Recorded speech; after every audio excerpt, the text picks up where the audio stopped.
अब हम लोग अपथ्रस्ट और आर्किमिडीज प्रिंसिपल पर बेस्ड कुछ प्रॉब्लम सॉल्व करते हैं। पहला प्रॉब्लम यह है, a tank of cross sectional area A is filled with a liquid of density ρ1, a body of uniform density ρ2 and volume v and cross sectional area A2 is put in the tank and starts floating. ये body है जिसको हमने tank में रख दिया है और ये बॉडी फ्लोट करने लगा। तो पूछा है कि find the increase in water level in the tank. अब ये बहुत ही आसान क्वेश्चन है। आर्किमिडीज प्रिंसिपल से हम लोग जानते हैं कि अगर कोई बॉडी किसी फ्लूइड में फ्लोट कर रहा है तो जो बॉडी का वेट है वो किससे बैलेंस हो जाता है? वो बैलेंस हो जाता है अपथ्रस्ट फोर्स से। तो जितना इस बॉडी का वेट होगा उतना अपथ्रस्ट फोर्स होगा। बॉडी का वेट कितना हो जाएगा? इसकी डेंसिटी है ρ2, वॉल्यूम है v, और g हम लोग नहीं लिखते हैं क्योंकि दोनों साइड, इस साइड में और अपथ्रस्ट साइड में भी g आता है, तो g और g कैंसिल हो जाता है, इसलिए हम लोग g नहीं लिखते हैं। क्योंकि यहाँ पर अगर आप g दीजिएगा और इधर क्या है?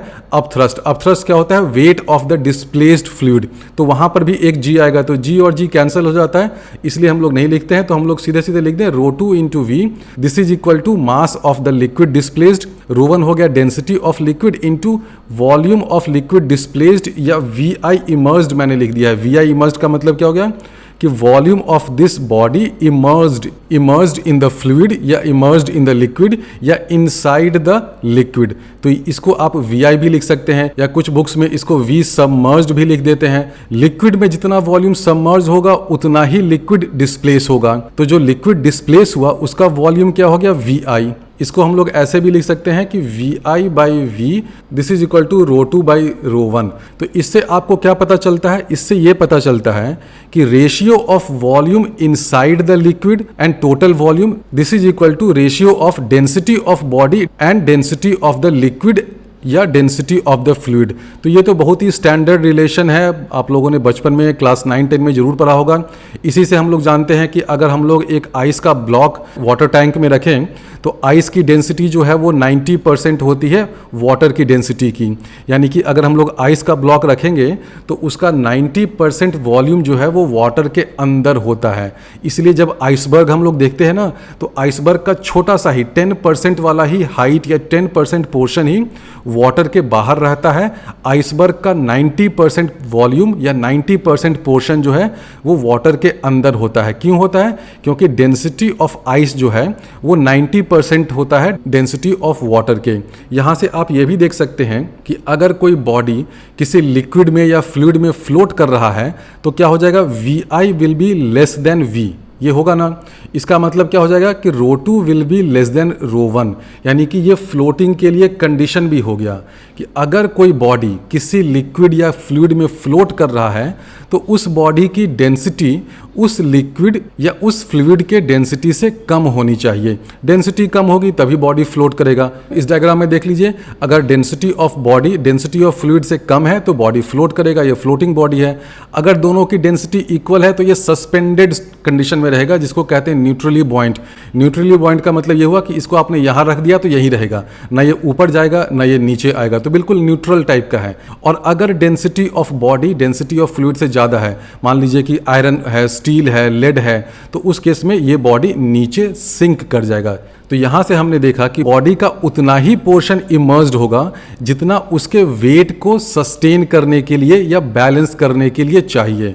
यानी कि अगर आप जिद पे उतर आते हैं और इस बॉडी को थोड़ा सा और पुश कर देते हैं नीचे की तरफ, थोड़ा सा और पुश कर देते हैं, मान लीजिए कि आपने इसको x डिस्टेंस और पुश कर दिया, तो x डिस्टेंस और पुश करिएगा तो अपथ्रस्ट फोर्स इंक्रीज कर जाएगा। क्यों इंक्रीज करेगा? क्योंकि वॉल्यूम ऑफ लिक्विड डिस्प्लेस्ड वो बढ़ जाएगा।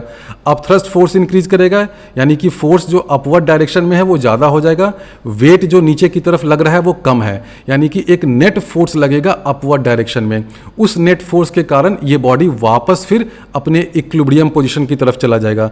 तो इससे आप ये भी देख रहे हैं कि अगर मैं स्मॉल डिस्प्लेसमेंट करूं x डिस्टेंस अंदर की तरफ एक फ्लोटिंग बॉडी में, तो वो बॉडी जो है वो वापस अपने मीन पोजीशन पे आ जाता है। तो एक फ्लोटिंग बॉडी को अगर आप हल्का सा डिप्रेस करते हैं ना तो वो एसएचएम करने लगता है। तो ये बहुत ही स्टैंडर्ड क्वेश्चन है, हर बुक में मिल जाता है। एस सी वर्मा जी की बुक में भी ये क्वेश्चन है, इसलिए उस क्वेश्चन को मैंने नहीं लिया। उस क्वेश्चन में ये होता है कि ये बॉडी फ्लोट कर रहा है तो इसका बताओ टाइम पीरियड ऑफ ऑसिलेशन क्या होगा। बहुत सिंपल है, आप एक्स डिस्टेंस इसको नीचे डिस्प्लेस कर दीजिए तो देखिए कि एक्स डिस्टेंस नीचे जाने के कारण एक्स्ट्रा अपथ्रस्ट फोर्स क्या आया है। जो एक्स्ट्रा अपथ्रस्ट फोर्स आया वही फोर्स इसको ऊपर की तरफ पुश कर रहा है। पहले का जो अपथ्रस्ट फोर्स था वो तो mg के बराबर होता है, यानी कि दोनों फोर्स बैलेंस हो गया। जो एक्स्ट्रा फोर्स आया because of this extra pushing inside the liquid, वही फोर्स रीस्टोरिंग फोर्स का काम करता है उस एसएचएम के लिए। तो उससे आप टाइम पीरियड, एंगुलर फ्रीक्वेंसी सब कुछ फाइंड कर सकते हैं। बहुत ही रूटीन क्वेश्चन है। तो ये क्वेश्चन क्या था, मैं तो इस क्वेश्चन को भूल ही गया।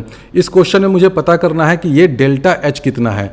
इनिशियल वाटर लेवल से जो ये वाटर लेवल राइज करेगा तो कितना राइज करेगा। हमने ये पता कर लिया कि volume of the body emerged वो कितना है, v into rho two by rho one.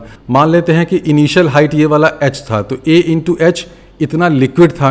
अब लिक्विड के साथ साथ इस टैंक में क्या रखा हुआ है, इतना वॉल्यूम तो ये बॉडी का इमर्ज्ड हो गया। लिक्विड तो जितना पहले था उतना ही अभी रहेगा, लिक्विड का वॉल्यूम तो चेंज नहीं हो रहा है ना, बस ये हो रहा है कि इधर से थोड़ा सा डिस्प्लेस होकर के इधर उधर चला गया। लेकिन जितना टोटल लिक्विड यहाँ पर पहले था उतना ही लिक्विड यहाँ पर है। तो इस सिचुएशन में देखो, बॉडी को इमर्ज करने के बाद जितना लिक्विड बॉडी के इमर्ज करने के पहले था ये लिक्विड, उतना ही लिक्विड अभी भी है। बस ये हो रहा है सेकेंड केस में कि लिक्विड के साथ साथ ये वी वॉल्यूम भी एक्स्ट्रा आ गया। तो फाइनल पोजीशन में जो वाटर लेवल का हाइट होगा ना, उसको हम लोग अगर लिख दें h प्लस डेल्टा एच, तो हम लोग ये कह सकते हैं कि जो फाइनल वॉल्यूम है A H plus delta H, this will be equal to volume of liquid यानी कि ए एच प्लस हमें करना पड़ेगा वी आई। तो ये रिलेशन समझ लो कैसे आया। फाइनल पोजीशन में हाइट ऑफ लिक्विड क्या हो जाएगा, h प्लस डेल्टा एच। तो यहाँ तक का वॉल्यूम कितना हो गया टोटल, ये वाला वॉल्यूम, ये टोटल वॉल्यूम कितना हो जाएगा, ये क्रॉस सेक्शन एरिया ए है इंटू दिस हाइट, तो क्या हो जाएगा A into H plus delta H. इस वॉल्यूम में क्या क्या रखा हुआ है, सोचो ये जो पूरा शेडेड वॉल्यूम है इसमें क्या क्या रखा हुआ है, इसमें रखा हुआ है लिक्विड। उस लिक्विड का वॉल्यूम कितना है, लिक्विड का वॉल्यूम है ये ए एच, क्योंकि देखो लिक्विड पहले कितना था, ए एच था, तो लिक्विड जितना पहले होगा उतना ही अभी होगा। तो इस पूरे वॉल्यूम में लिक्विड रखा हुआ है ए एच, और साथ ही साथ क्या रखा हुआ है, ये रखा हुआ है वी आई, जो immersed portion of the body है। तो हम लोग कर सकते हैं A H plus delta H, this is equal to A H plus V I. इसको आप सिंप्लीफाई कर दीजिए, इसको जब ओपन करिएगा तो ये ए एच और ए एच कैंसिल हो जाएगा। तो यहाँ से हम लोग फाइंड कर सकते हैं कि delta H this is equal to V I divided by A. V I हमने यहाँ से फाइंड कर ही लिया है, तो इसका आंसर हो जाएगा delta H this is equal to V by A into rho two by rho one. बिल्कुल ये रूटीन सा क्वेश्चन था, ये स्टार्टर क्वेश्चन था, इसलिए मैंने आसान क्वेश्चन दिया है। अब हम लोग सेकेंड प्रॉब्लम सॉल्व करते हैं। A piece of ice floats in a glass filled with water, how will the level of water in the glass change when the ice completely melts. इसी में एक दूसरा ट्विस्ट मैंने डाला है, if there is a stone frozen in the ice, how will water level change upon complete melting of the ice. तो पहले first part solve करते हैं। फर्स्ट पार्ट का आंसर तो मुझे लगता है बहुत से बच्चों को मालूम होगा कि वाटर लेवल बिल्कुल चेंज नहीं करेगा। क्यों नहीं चेंज करेगा, सिंपल सा रीजन है उसका, ये आइस फ्लोट कर रहा है। आइस फ्लोट कर रहा है, इसका मतलब हम लोग ये तो कह ही सकते हैं ना कि weight of ice this will be equal to weight of water displaced. तो उसको हम लोग डी डब्ल्यू लिख देते हैं। डी डब्ल्यू का मतलब हुआ wait of displaced water. Displaced water कहाँ से डिस्प्लेस हुआ, देखो ये वाला जो पोर्शन है ना, यहाँ पे पहले क्या था, वाटर था। आइस के आने से पहले आइस आया तो इस पोर्शन के वाटर को डिस्प्लेस कर दिया। इस पोर्शन के वाटर का वेट कितना है, आइस के वेट के बराबर है। ये तो बिल्कुल क्लियर है सबको। ये तो हम लोग प्रिंसिपल ऑफ फ्लोटेशन या आर्किमिडीज प्रिंसिपल से ही जानते हैं कि अपथ्रस्ट कितना लगेगा, अपथ्रस्ट लगेगा वेट ऑफ डिस्प्लेस्ड लिक्विड के बराबर। अब ये आइस फ्लोट कर रहा है, आइस फ्लोट कर रहा है, इसका मतलब जितना अपथ्रस्ट लगा उतना ही वेट ऑफ आइस होगा। तो weight of ice is equal to weight of displaced water होगा। अब जब ये वाला आइस मेल्ट कर गया, ये जब मेल्ट कर जाएगा तो क्या बनेगा, वाटर बनेगा। वाटर बनेगा, ठीक है। उस वाटर का वेट कितना होगा, उस वाटर का वेट होगा इस वेट के बराबर, होना ही है ना, क्योंकि आइस जो है वो मेल्ट कर गया, मेल्ट करके वाटर बना। तो मेल्ट करने से मास या वेट तो चेंज नहीं होगा, यानी कि ये जो आइस था जब मेल्ट कर गया तो वाटर बन गया। वाटर बनने के बाद जो उसका वेट होगा वो भी इसी डिस्प्लेस्ड वेट के बराबर होगा, होना ही है। पहले मान लो कि इस आइस का वेट था 10 kg, तो वेट ऑफ डिस्प्लेस्ड वाटर भी कितना होगा, 10 kg। अब ये आइस जो 10 kg का है मेल्ट कर गया तो कितना वाटर मिलेगा आपको, 10 kg ही मिलेगा ना, 10 kg आइस को आप मेल्ट करिएगा तो 10 kg वाटर मिलेगा। तो मेल्ट करने के बाद जो वाटर मिला उसका वेट इसी डिस्प्लेस्ड वाटर के वेट के बराबर है। वेट अगर बराबर है तो दोनों वाटर है, मेल्टेड वाटर और डिस्प्लेस्ड वाटर। वाटर तो वाटर है ना, आप मेल्ट होकर वाटर बनिए, चाहे डिस्प्लेस होकर के बनिए, चाहे आसमान से टपकिए, हम लोग अज्यूम कर रहे हैं कि हर तरह के वाटर का तो डेंसिटी कांस्टेंट ही है। तो ये वाला आइस जब मेल्ट होकर के वाटर बना तो उसका वेट इसके बराबर है, डिस्प्लेस्ड वाटर के वेट के बराबर है। तो वॉल्यूम भी बराबर होगा, यानी कि वॉल्यूम ऑफ, यहाँ हम लोग लिख सकते हैं मेल्टेड वाटर, ठीक है, volume of melted water this is equal to volume of displaced water. होना ही है ना, क्योंकि दोनों का वेट बराबर है। वेट बराबर है तो ऑब्वियसली वॉल्यूम बराबर होगा। यानी कि ये आइस जब मेल्ट करेगा तो मेल्ट करने के बाद जो वॉल्यूम आएगा वो वॉल्यूम इसके बराबर होगा। डिस्प्लेस्ड वाटर कहाँ पे है, यहाँ पे है ना। तो बेसिकली होगा क्या इस क्वेश्चन में कि सारे आइस मेल्ट करके, ऊपर वाले भी नीचे वाले भी, सब आकर के इस रीजन को कंप्लीटली फिल कर देंगे, इस पोर्शन को यहाँ तक। तो मेल्ट होने के बाद आइस जो है वो इस पोर्शन को फिल कर देगा कंप्लीटली वाटर से, और ये ऊपर वाला तो उड़ जाएगा क्योंकि ये आइस तो मेल्ट हो गया ना, तो ये गायब हो जाएगा। तो वाटर लेवल जो है वो चेंज नहीं करेगा। तो आइस मेल्ट किया तो उससे ये वाटर लेवल चेंज नहीं करेगा। अब हम लोग सेकेंड पार्ट सॉल्व करते हैं। सेकेंड पार्ट में एक ट्विस्ट ये है कि इसमें एक स्टोन भी रखा हुआ है, और ये स्टोन कहीं भी हो सकता है, यहाँ भी हो सकता है, यहाँ भी हो सकता है। उसको हमने आइस में फ्रीज कर दिया है। तो सेकेंड पार्ट में जो वाटर डिस्प्लेस होगा उसका दो काम है। क्या क्या काम है? एक तो वो आइस के वेट को बैलेंस कर रहा है, साथ ही साथ इस स्टोन के वेट को भी बैलेंस कर रहा है। क्योंकि देखो आइस के साथ साथ ये स्टोन भी तो फ्लोट कर रहा है ना, और स्टोन काफ़ी डेंस होता है। इसके वेट को बैलेंस करने के लिए खूब सारा वाटर डिस्प्लेस होगा। तो सेकेंड पार्ट में समझो ट्विस्ट क्या है। ट्विस्ट ये है कि ये आइस के साथ साथ आपको बाराती बन करके ये स्टोन भी आ गया। स्टोन है एक डेंस प्राणी, तो जो वाटर डिस्प्लेस होगा उसको अब डबल मेहनत करनी पड़ रही है। एक तो इस आइस के वेट को उठाओ, साथ ही साथ इस स्टोन के वेट को भी उठाना पड़ेगा।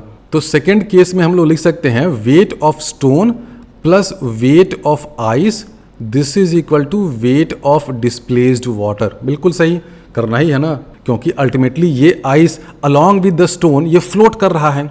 उसको फ्लोट करने के लिए इन दोनों के वेट को, स्टोन के वेट को और आइस के वेट को बैलेंस कौन कर रहा है? अपथ्रस्ट। अपथ्रस्ट मतलब वेट ऑफ डिस्प्लेस्ड लिक्विड।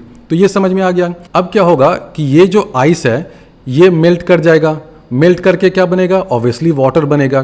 जो मेल्टेड वाटर है उसका वेट कितना हो जाएगा? वेट ऑफ मेल्टेड वाटर वो क्या वेट ऑफ डिस्प्लेस्ड वाटर के बराबर होगा? नहीं, उससे कम होगा। कम होगा ना, क्योंकि देखो वेट ऑफ डिस्प्लेस्ड वाटर तो बहुत ज़्यादा है। आप इस इक्वेशन में ही देखो कि LHS वाला सब मेल्ट कर गया। ऑब्वियसली स्टोन तो मेल्ट नहीं कर रहा है, वो पहले भी स्टोन था, अभी भी स्टोन ही रहेगा। तो LHS जब मेल्ट करेगा तो ये आइस मेल्ट करके वाटर बन गया। ये वेट ऑफ स्टोन ये as it is carry over हो जाएगा मेल्टिंग के बाद भी, तो वेट ऑफ स्टोन हो गया। तो अल्टीमेटली क्या होगा? Weight of stone plus weight of melted water this is equal to weight of displaced water, इसके बराबर है। यानी कि ये जो वेट ऑफ मेल्टेड वाटर है अपने आप में अकेले अगर आप उसको लीजिएगा तो वो क्या हो जाएगा? वो ये हो जाएगा कि वो वेट ऑफ डिस्प्लेस्ड वाटर से कम है। ये समझो, वेट ऑफ मेल्टेड वाटर, ये मैंने MET लिख दिया है, मेल्टेड वाटर का weight. Weight of melted water weight of displaced water से कम है। क्यों?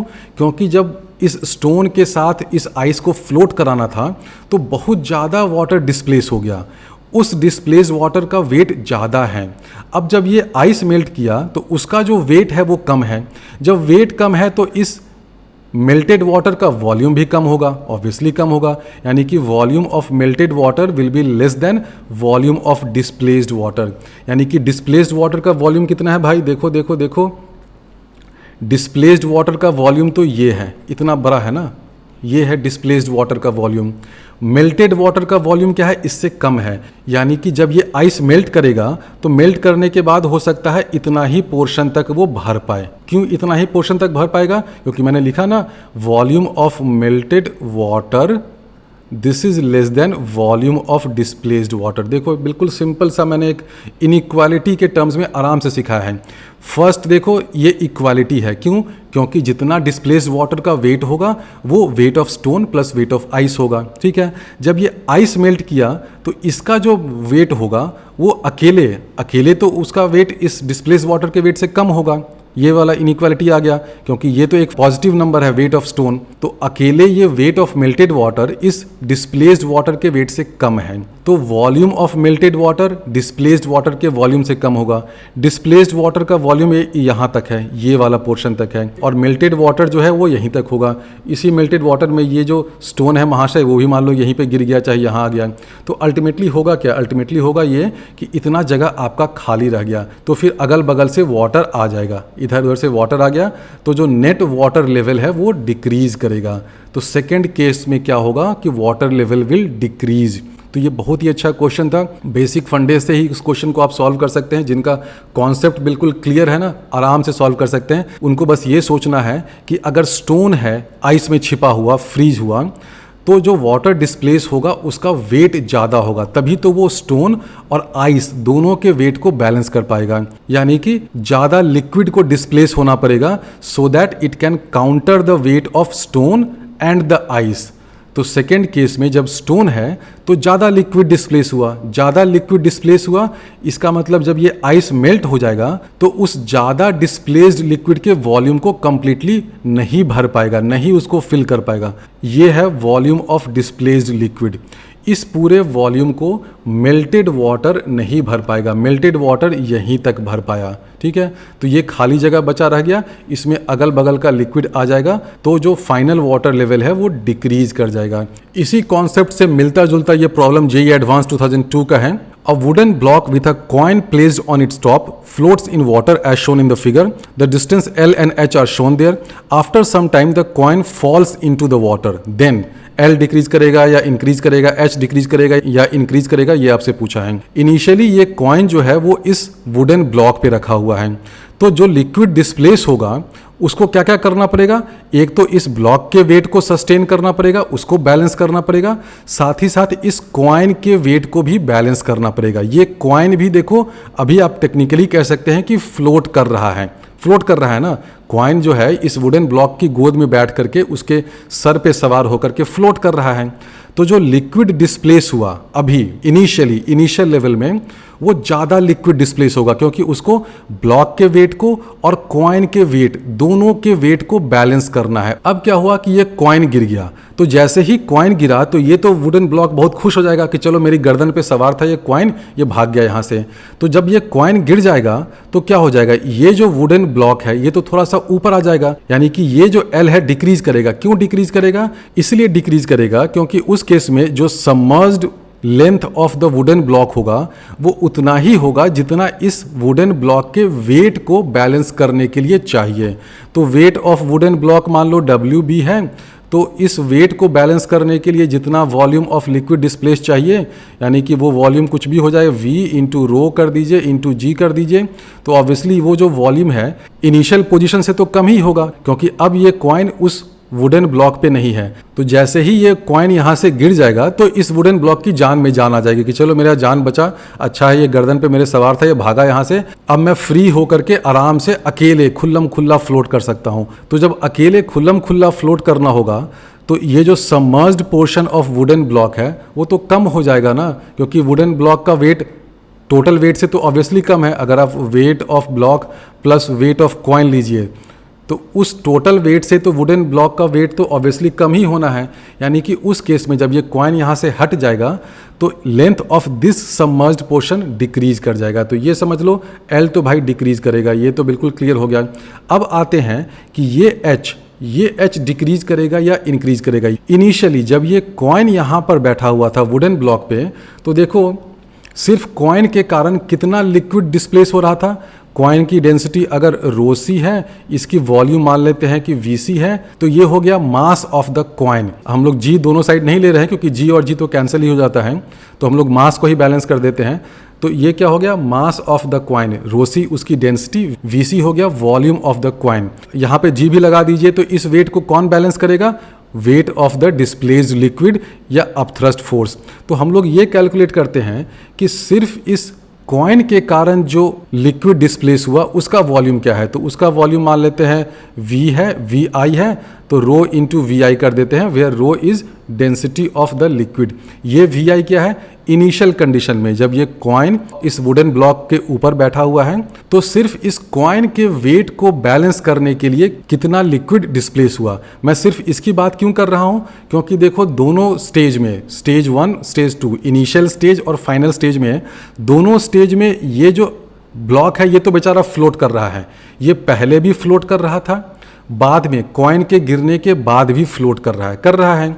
यानी कि इस वुडन ब्लॉक के कारण जितना लिक्विड पहले डिस्प्लेस होगा उतना ही बाद में भी डिस्प्लेस होता रहेगा। तो दोनों केस में उसके कारण तो ये H में कोई इंक्रीज या डिक्रीज नहीं होगा, तो इसलिए उस वाले केस को हम लोग नेग्लेक्ट कर देते हैं, अपने कैलकुलेशन से हटा देते हैं। समझो दो स्टेज है, स्टेज 1 कह लो या इनिशियल स्टेज कह लो, उसमें क्या है, उसमें यह है कि ब्लॉक है, ब्लॉक के ऊपर कॉइन है। और फाइनल स्टेज में क्या है, ये ब्लॉक तो है ही लेकिन कॉइन जो है अब वो नीचे गिर गया। ठीक है, तो दोनों स्टेज में देखो, इनिशियल और फाइनल दोनों स्टेज में ये जो वुडन ब्लॉक है ये पहले भी फ्लोट कर रहा था, अभी भी फ्लोट कर रहा है। इसको फ्लोट करवाने के लिए जितना लिक्विड को डिस्प्लेस होना है उतना लिक्विड पहले भी डिस्प्लेस हो रहा था, अभी भी डिस्प्लेस हो रहा है, उसके वॉल्यूम में कोई चेंज नहीं हुआ। यानी कि इस वुडन ब्लॉक के कारण जो भी लिक्विड डिस्प्लेस हो रहा है वो पहले भी जितना था उतना ही अभी भी है। यानी कि उसके कारण इस H की वैल्यू में कोई चेंज, कोई इंक्रीज या डिक्रीज नहीं होगा। इसलिए हम लोग वुडन ब्लॉक के कारण जो लिक्विड डिस्प्लेस हो रहा है ना, उस पोर्शन को हटा देते हैं, उस पोर्शन को अभी नेग्लेक्ट कर देते हैं, क्योंकि उससे मेरे कैलकुलेशन पे कोई फर्क नहीं पड़ने वाला है। फर्क किसके कारण पड़ने वाला है, इस कॉइन के कारण। इनिशियल स्टेज में ये कॉइन फ्लोट कर रहा है, फाइनल स्टेज में ये कॉइन जब गिरेगा तो ये तो बेचारा सिंक कर जाएगा ना, सिंक कर रहा है। तो फाइनल स्टेज में कॉइन फ्लोट नहीं कर रहा है। किसी हेवी ऑब्जेक्ट को अगर आपको फ्लोट कराना है तो बहुत ज़्यादा फोर्स चाहिए, बहुत ज़्यादा अपथ्रस्ट चाहिए। वो अपथ्रस्ट कौन देता है, वो अपथ्रस्ट डिस्प्लेस्ड लिक्विड देता है। यानी कि इनिशियल स्टेज में displaced liquid just because of this coin ज़्यादा है, फाइनल स्टेज में कम है। फाइनल स्टेज में डिस्प्लेस्ड लिक्विड का वॉल्यूम कम है, इसका मतलब ये H घटेगा। तो आंसर हो जाएगा both L and H will decrease. तो ये तो मैंने क्वालिटेटिवली समझा दिया, इसको मैं क्वांटिटेटिवली समझाता हूँ। ये देख लो कि इनिशियल स्टेज में क्या हो रहा है, ρc है डेंसिटी ऑफ कॉइन, Vc है उसका वॉल्यूम। इस मास या इस वेट को कौन बैलेंस करेगा, density of liquid into volume of displaced liquid. और ये जो डिस्प्लेस्ड लिक्विड है this is displaced just because of coin. ठीक है, ये बैलेंस करेगा। इनिशियल स्टेज का ये इक्वेशन हो गया, आई स्टेट के लिए है। अब फाइनल स्टेट में क्या होगा, फाइनल स्टेट में लिक्विड का कितना वॉल्यूम डिस्प्लेस होगा। अब ये जब कॉइन यहाँ पर आकर के गिर गया है तो जितना इस कॉइन का वॉल्यूम होगा उतना ही लिक्विड डिस्प्लेस होगा। यानी कि Vc is equal to V final लिख सकते हैं। जब ये कॉइन ही सिंक कर गया तो ये कॉइन कितना वॉल्यूम डिस्प्लेस करेगा। आप गंगा जी में एक कॉइन फेंक रहे हैं तो कितना लिक्विड डिस्प्लेस होगा, जितना उस कॉइन का वॉल्यूम होगा उतना ही लिक्विड डिस्प्लेस होगा ना, बिल्कुल वही बात है। तो Vc equal to V final हो गया। अब देखो दोनों में कौन ज़्यादा है, ऑब्वियसली Vi ज़्यादा है। आप यहाँ से देख सकते हो Vi क्या हो जाएगा, Vi हो जाएगा ρc by rho into Vc। और हम लोग जानते हैं कि डेंसिटी ऑफ कॉइन जो है वो डेंसिटी ऑफ वाटर से ज़्यादा है, ऑब्वियसली ज़्यादा है। तो हम लोग लिख सकते हैं Vi is equal to ρc by rho into Vc। ये Vc जो है वो Vf के बराबर है। तो आप सीधे सीधे देख सकते हैं कि Vi this is greater than Vf। तो हम लोगों ने मैथमेटिकली प्रूव कर दिया कि पहले जो लिक्विड डिस्प्लेस हुआ था उसका वॉल्यूम ज़्यादा था, अभी जो लिक्विड डिस्प्लेस हुआ है फाइनल स्टेज में उसका वॉल्यूम कम है। वॉल्यूम कम है इसका मतलब ओवरऑल ये वाला जो हाइट है ना, ये वाटर लेवल तो रिड्यूस करेगा, क्योंकि ये H किस पे डिपेंड करता है, ये H डिपेंड करता है volume of water plus volume of displaced liquid. तो फाइनल स्टेट में देखो वॉल्यूम ऑफ डिस्प्लेस्ड लिक्विड कम गया तो H डिक्रीज करेगा। तो इसका आंसर हो जाएगा both L and H decrease.